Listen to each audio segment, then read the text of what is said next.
Hit TV YouTube channels లో మీ వ్యాపార ప్రకటనలకు మరియు ప్రమోషనల్ ఇంటర్వ్యూస్ కోసం వెంటనే సంప్రదించండి. పార్టీలో ఉన్నటువంటి నాగేంద్ర బాబు గారు కానీ నాదెండ్ల మనోహర్ కానీ వీళ్ళు కీలకంగా వ్యవహరిస్తూ ఉన్నారు. వీళ్ళతో క్లోజ్ రిలేషన్ ఉందా మీకు? అంటే మీకు ఇప్పుడు మీరు జనసేన పార్టీ కోసం ప్రాణాలు కూడా తెగించేసి ఫైట్ చేస్తున్నారు కదా, ఈ లోపు ఈ కోవలో మీ మీద కూడా కేసులు లేకపోతే మీ మీద దాడులు ఇవి కూడా జరుగుతాయి. మీరేమో తెలంగాణ వాసి, జనసేన పార్టీ పూర్తిగా ఆంధ్రాకి పరిమితం. మరి ఆ టైంలో మీకు పార్టీ నుంచి కొంత భరోసా ఉండాలి కదా, ఆ భరోసా ఉందా అని అడుగుతున్నాను నేను. అంటే మీరు అన్నట్టు పార్టీలో కళ్యాణ్ గారి తర్వాత ఆ స్థానం నాదెండ్ల మనోహర్ గారిది, తర్వాత మన నాగేంద్ర బాబు గారిది, అది అందరికి తెలిసింది. అయితే నాకు నాదెండ్ల మనోహర్ గారితో పరిచయం అయితే లేదన్న, నేరుగా లేదు. ఆయన ఇంతవరకు నేను చూడలేదు, ఆయన కలవలేదు. కాకపోతే ఆయన పవన్ కళ్యాణ్ గారి తర్వాత నాగబాబు గారితో అయితే చాలా క్లోజ్. ఆయన నాకు ఏ సమస్య వచ్చినా ముందు ఆయనకే ఫార్వర్డ్ చేస్తాను నేను, అందరికంటే ముందు. వెంటనే రెస్పాన్స్ చేస్తారా? వెంటనే ఎవరు ఏ స్టేషన్ నోటీస్ ఎక్కడి నుంచి వచ్చింది, ఎవరు నిన్ను అన్నది, ఎవరు నీకు కాపీరైట్ వేసింది, అసలు ఏంటివి, వెంటనే నేను పంపడం లేటు, వెంటనే నాకు కాల్ వస్తుంది. ఆయనతోటి చాలా మంచి బాగుంది, ఆ భరోసా అయితే ఉంది, 100% ఉంది. అందుకే అంత ధైర్యంగా కూడా నేను ముందుగా వీడియోస్ చేయగలుగుతున్నా. తమ్ముడు, ఏమన్నా జనసేన పార్టీ నుంచి నీకేమన్నా ఆర్థిక భరోసా ఏమన్నా ఇచ్చారా? అంటే ఫైట్ చేస్తున్నావు కదా, జనసేన పార్టీ కోసం మాట్లాడుతున్నావు, వీడియోస్ చేస్తున్నావు, అంటే పార్టీ బలోపేతం కోసం కూడా నువ్వు పనిచేస్తున్నావు కదా, ఏమైనా పార్టీ నుంచి నీకు ఎటువంటి ఏదైనా ఆర్థిక సహాయం అంటారు కదా, అదేమన్నా లభించిందా? అంటే పార్టీ నుంచి అంటే అఫీషియల్గా ఎవరి నుంచి నాకు ఏం రాలేదన్న. అఫీషియల్స్ ఎవరైనా లీడర్స్ నుంచి అయితే నాకు ఏం రాలే. కాకపోతే నాలాంటి జన సైనికులు, మనలాంటి సామాన్యులు, కళ్యాణ్ గారి మీద ప్రేమ ఉన్న అభిమానులు ఉంటారు కదా, మన వీడియోస్ని చూస్తూ, వాళ్ళ నుంచి వస్తారు. వాళ్ళ నుంచి అయితే నీకు ఇస్తారు, తీసుకుంటావా? వాళ్ళు తప్పేముందులే. ఇప్పుడు ఎట్లా తమ్ముడు నీ యొక్క అంటే మంత్లీ ఎట్లా నీ గెట్ అవుతున్నావు? అంటే ఏదైనా జాబ్ చేస్తా అంటే నా మంత్లీ ఇవ్వరన్నా. నాకు ఏదన్నా కష్టం వచ్చినప్పుడు, ఫర్ ఎగ్జాంపుల్ ఒక చిన్న స్టూడియో పెట్టుకోవాలనుకున్నా, ఆ టైంలో నేను అడిగినప్పుడు, లేకపోతే నాకు పిఠాపురం వెళ్ళాలని కొంచెం ఇబ్బందిగా ఉంది అన్నప్పుడు ఒక ల్యాప్టాప్ స్పాన్సర్ చేయడం, ఇలాంటివి. అంతేగాని రెగ్యులర్ కాదు. ఏదైనా నీకు అవసరమైనటువంటిది ఏదన్నా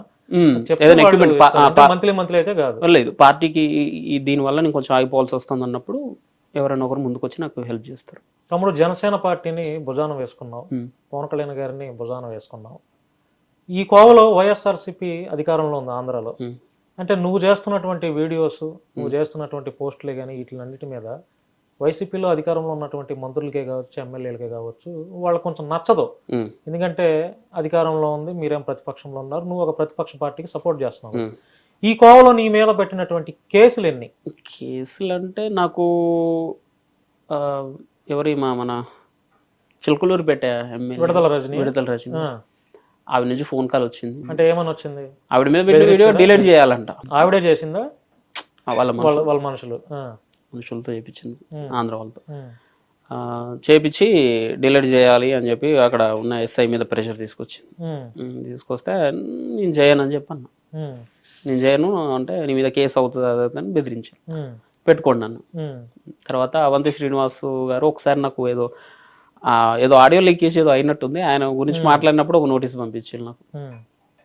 బోర్గడ్ నుంచి ఏదో ఫోన్ కాల్ వచ్చింది, బోర్గడ్ నుంచి కూడా వచ్చింది, నుంచి ఫోన్ కాల్ వచ్చింది. తర్వాత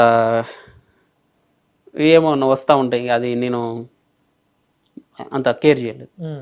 అంటే వీళ్ళ ముగ్గురు నుంచి ఆంధ్ర సైడ్ నుంచి మీకు ఫోన్ కాల్స్ కానీ బెదిరింపులు కానీ వచ్చినాయి, ఇక అంతకుమించి ఏం లేవు. ఇంకా ఎలా ఉంది తమ్ముడు ఇప్పుడు ఈ నెల రోజులు, అంటే 40 రోజులు అవుతుంది, 40 రోజులు మీ కూటమి ప్రభుత్వం పాలన ఎలా ఉంది? 40 రోజుల్లో అంటే ఇప్పుడే ఏం చెప్పలేమన్నా, ఏదైనా కొంత సమయం ఇవ్వాల్సింది నాకు తెలిసినంత వరకు. కనీసం 6 నెలల నుంచి 1 సంవత్సరం పాటు ఆగితేనే ఏం జరుగుతుందనేది తెలిసిద్ది, కానీ మరీ 1 నెల 2 నెలల్లో ఏం చెప్పలేం. మంచి జరుగుతుంది అయితే మేము నమ్ముతున్నాం. మంచి జరిగింది ఈ 40 రోజుల్లో, మంచి జరిగిందని ఏమని అనుకుంటున్నారు మీరు? ప్రజలకి అనుకుంటున్నామన్నా. అంటే నేనైతే ఒకటే చెప్తాను, దాడులు జరుగుతున్నాయని అనుకుంటున్నా ఎక్కువ. మీ అధినాయకుడు, మీ అభిమాన నాయకుడు, మీరు ప్రాణంగా ప్రేమించే నాయకుడు, డిప్యూటీ సీఎంగా ఉన్నంత దాడులు అంటే అది పార్టీ నుంచి పార్టీ వాళ్ళు చేసేటి కావు, రివెంజ్ పాలిటిక్స్ కూడా కాదన్నా. అప్పుడు వాళ్ళు ఖండించాలిగా. ఎందుకు ఖండించాలి? ముఖ్యమంత్రి నారా చంద్రబాబు నాయుడు గారు కూడా ఖండించాలిగా. మాట్లాడుతున్నారు వాళ్ళ మీద యాక్షన్. ఒకటి జరిగితే పోనీ వాళ్ళు ఏదో పనిలో ఉన్నారులే, ఇద్దరు, ఒకళ్ళు సీఎం ఒకళ్ళు డిప్యూటీ సీఎం ఏదో పనిలో ఉన్నారు, ఇవన్నీ ఎక్కడ పట్టించుకుంటారు అనుకోవచ్చు కదా. కానీ డే బై డే ఆల్టర్నేట్ గా ఇప్పటికి ఈ 30 రోజుల్లో ఎన్ని హత్యలు జరిగినాయి, ఎన్ని రేపులు జరిగినాయి, ఎన్ని మానభంగాలు జరిగినాయి, ఎంతమంది వైఎస్ఆర్సీపీ మీద దాడులు జరిగినాయి, నాయకుల ఇళ్ల మీద దాడులు జరిగినాయి, వీటన్నిటిని ఎందుకు ఖండించట్లేదు? అన్న ఒక్కసారి ఎక్కడెక్కడ దాడులు జరిగినాయి వాళ్ళ నెంబర్లు ఏమన్నా తీసుకోండి అన్న. ఉమ్, వాళ్ళ మీద దాడి చేసిన వ్యక్తి ఇంకా బయట తిరుగుతా ఉన్నాడా లేకపోతే పోలీసుల చేతిలో ఉన్నాడా, పోలీస్ స్టేషన్ లో ఉన్నాడా అనేది మీరు అడగండి అన్న. ఉమ్, కంపల్సరీ యాక్షన్ ఉంటుందన్న. కాకపోతే మన దరిద్రం ఏంటంటే మన మీడియా వ్యవస్థలు ఎట్లా ఉన్నాయంటే దాడిని హైలైట్ చేస్తా ఉన్నారు, దాని తర్వాత జరిగే యాక్షన్ ఉంటది కదా, ఆ యాక్షన్ ఎవరు చూపెట్టట్లే. ఉమ్, ఇప్పుడు వాళ్ళ మీద దాడి జరిగింది వాస్తవం. ఒక చిన్న పిల్లని ముచ్చుమర్రి అది గ్రామం, మచ్చుమర్రి గ్రామం, ఆ గ్రామంలో జరిగింది. దాని గురించి ప్రతివాడు ఈ అమ్మాయి దొరకట్లే అన్నారు. కానీ చంపిన నలుగురిని దొరకబెట్టి పోలీసులు స్టేషన్ లో పెట్టిల్లు కదా, అదెందుకు చూపెట్టట్లే? అసలు ఆ ఇన్సిడెంట్ జరగకుండా ఉండటానికి చర్యలు తీసుకోవాలి కదా నేను అనేది. కరెక్ట్ అన్న, కరెక్ట్. ఇప్పుడు ఆ పిల్లోడికి పార్టీకి ఏమైనా సంబంధం ఉందా? పవన్ కళ్యాణ్ డిప్యూటీ సీఎంకి, ఉమ్, ఆ పిల్లోడికి లేకపోతే ఆ అమ్మాయికి పవన్ కళ్యాణ్కి ఏమైనా సంబంధం ఉందా? అది ఎవరికి ఏది ఉండదు. ఉమ్, అది ఆ టైంలో అది ఏమంటారు సామాన్యులు జనాలు, అది జరగకూడదని దరిద్రం అన్న, అది జరగకూడదని కోరుకుంటాను. ఉమ్. కానీ ఆ క్షణంలో ఆ పిచ్చోళ్ళకు మరి వీడియోలు ఫోన్లు దానికి చాలా కారణాలు ఉంటాయి అన్న. నేను ఒక వీడియో చూపిస్తాను, మీ పవన్ కళ్యాణ్ గారు మాట్లాడినటువంటి ఒక వీడియోని చూపిస్తాను. ఆ వీడియో విన్న తర్వాత మీరు మాట్లాడండి. శాంతి భద్రతలు ఎలా ఉంటాయో చేసి చూపిస్తాను. ఒక ఆడబిడ్డ మీద ఎవడన్నా ఇలా చూడాలంటే కూడా లోపలే భయం అలాంటి శాంతి భద్రత. ఏమన్నారు వినపడింది కదా మీకు? శాంతి భద్రతలు ఎలా ఉంటాయి అనేది నేను చూపిస్తాను అన్నాడు. ఇది ఎప్పుడు అన్నాడు? ప్రతిపక్షంలో ఉన్నప్పుడు అన్నటువంటి మాట.